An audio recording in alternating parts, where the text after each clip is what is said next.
నమస్కారం అశోక్ గారు. నమస్తే. వైఎస్ జగన్మోహన్ రెడ్డి దెబ్బకి ఢిల్లీ లెఫ్టినెంట్ గవర్నర్ భయపడిపోయాడంట. అసలు ఏంటి, ఎందుకు జరిగింది? భయపడ్డాడు అనే దానికంటే ఆయన గవర్నర్ హోదాలో ఉన్నాడు కాబట్టి ఉలిక్కి పడ్డాడు అని చెప్పడంలో మంచిగా ఉంటుంది. ఓకే, అసలు ఈ సందర్భం అంతా ఒకసారి మనం కూలంకషంగా పరిశీలిస్తే 2014 నుంచి 2019 వరకు జగన్మోహన్ రెడ్డి పరిపాలనలో ఏదైతే అవినీతి, అక్రమాలు, ఆక్రమణలు ఇవన్నీ జరిగాయో వాటికి సంబంధించిన కాడి నుంచి వస్తుంది ఈ కథ అంతా మ్యాటర్. ఆ కాలంలో మనం చూసాం ఏ మేర చేశాడు అనేది సపరేట్ సబ్జెక్టు. తర్వాత కూటమి పార్టీలు ప్రభుత్వం ఏర్పడిన తర్వాత 2 నెలలు 3 నెలల వ్యవధిలోనే ఈ యొక్క మదనపల్లి దగ్గర సబ్ రిజిస్ట్రార్ ఆఫీసులో ఫైళ్లు తగలబడిన విషయం మన అందరికి విదితమే.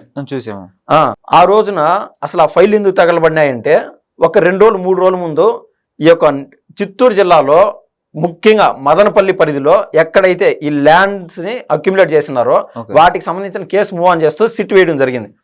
ఇది ఎక్కడ బయటకు వస్తే ఈ పెద్ద రెడ్ల కథ బయటకు వస్తుందని భయపడిపోయి ఇంక ఉండేది ఓపెన్ గా చెప్పాలంటే పెద్దిరెడ్డి, ఇంకొక చిన్న రెడ్డి, మిథున్ రెడ్డి, ఆయన వాళ్ళిద్దరు విషయాలు బయటకు వస్తారని చెప్పి తగలబెట్టేయడం జరిగింది. ఫైల్స్ తగలబెట్టేయడం జరిగింది. కాలక్రమేణా ఆ మధ్య నెల్లూరులో చూసాం. ఎప్పుడు మనం దేశ చరిత్రలో చూడని విషయం అది. సాక్షాత్తు లాయర్ల దగ్గర ఉండే డాక్యుమెంట్లు దొంగతనం చేశారంట కోర్టులో. అది ఎక్కడ సంబంధం లేని విషయం. అంటే ఈ యొక్క వైసీపీ కార్యకర్తలకి, వైసీపీ నాయకుల నైజం వాళ్ళ డిఎన్ఏలోనే ఇది ఉంటుందేమో.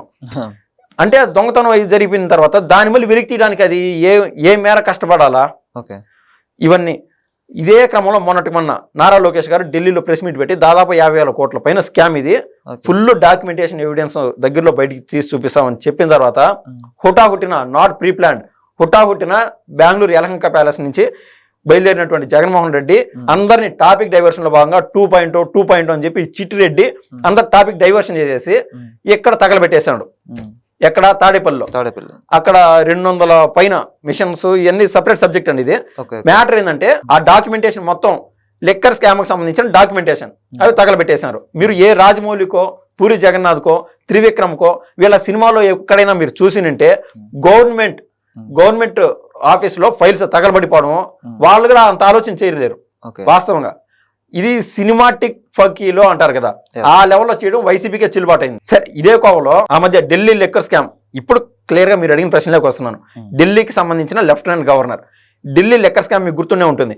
ఈ లిక్కర్ స్కామ్ లో కవిత 7 ఫోన్లో 5 ఫోన్లో ఈ పోయినాయి ఐఫోన్లు అని చెప్పింది. నా దగ్గర ఫోన్లే వాడినా అని చెప్పింది. ఆ ఒక్క ఆకు చదివితే 2 ఆకులు చదివినటువంటి విజయసాయి రెడ్డి, స్వతహాగా సిఐ అయినటువంటి విజయసాయి రెడ్డి, ప్రస్తుతానికి ఆ సర్టిఫికేషన్ లేదులేండి, అది క్యాన్సిల్ చేశారు, అది వేరే సంగతి. నా ఫోన్ పోయింది అని చెప్పి, అంటే ఢిల్లీ లిక్కర్ స్కామ్ లో మూమెంట్ పికప్ అయిపోయింది కదా, ఆ టైంలో నా ఫోన్ పోయింది అని చెప్పి పోయి తాడేపల్లిలో కేసు పెట్టేశాడు. నా ఫోన్ దొంగతనం చేశారని. ఇంటి దొంగను ఎవడు పట్టలేడు, మనకందరికి విదితమే అది. సో అంటే ఇవన్నీ పరిణామాలన్నీ దేశ స్థాయిలో, అంటే ఏ గవర్నర్ అయినా దేశ స్థాయిలో ఏమి జరుగుతుంది అనేది వాళ్ళ మైండ్ సెట్ ఆలోచన చేసి ఉండాలి. అంటే ఒక రాష్ట్రాన్ని నడిపించాలంటే వేరే రాష్ట్రాల్లో వ్యవహారాలు ఎలా ఉన్నాయి, కర్ణాటకలో ఎలా ఉంది, మహారాష్ట్రలో వ్యవహారాలు ఎలా ఉన్నాయి. సో ఆంధ్రప్రదేశ్ వ్యవహారాలు అతి దగ్గరగా చూస్తున్నటువంటి ఢిల్లీ లెఫ్టినెంట్ గవర్నర్ ఈ పరిణామాలన్నీ చూసి ఉల్లిక్కి పడిపోయి మొన్న కొత్తగా ఒక సీఎం ఇంకా సంతకం చేయలేదు, అరవింద్ కేజ్రీవాల్ దిగిపోయినాడు. సీఎం సంతకం చేయకముందే అక్కడి నుంచి ఒక్క పేపర్ అయినా, ఒక HOD, head of the departments కూడా ఒక్క పేపర్ కూడా బయటికి పోకూడదు అని చెప్పి కొన్ని కోట్లు ఖర్చు పెట్టి గవర్నమెంట్ డబ్బులు సీసీ కెమెరాలన్నీ మెయింటైన్ చేసి ఒక్క పేపర్ కూడా బయటికి పోకూడదు అని హుకుం జారీ చేసి సీసీ కెమెరాలు చూసుకుంటా ఉన్నాడు. ఇది గవర్నమెంట్ ఆఫీస్ కు సంబంధించి, గవర్నమెంట్ అంటే సెక్రటేరియట్ ఇవన్నీ వాటికి సంబంధించి సీఎం, కొత్త సీఎం సంతకం చేసే వరకు నాది కదరా నాయన బాధ్యత.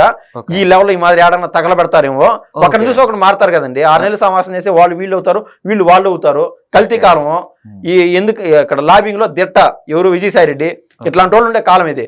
ఎందుకన్నా మంచిది అని చెప్పి గవర్నమెంట్ గా ఫామ్ చేయాలా, అంటే మంచి పరిపాలన అందియాలా, దాన్ని ఆంధ్ర రాజకీయం ఇక్కడ రాకూడదు అని చెప్పి ఆయన దృష్టిలో ఆలోచన చేసి ఇది చేయడం జరిగింది.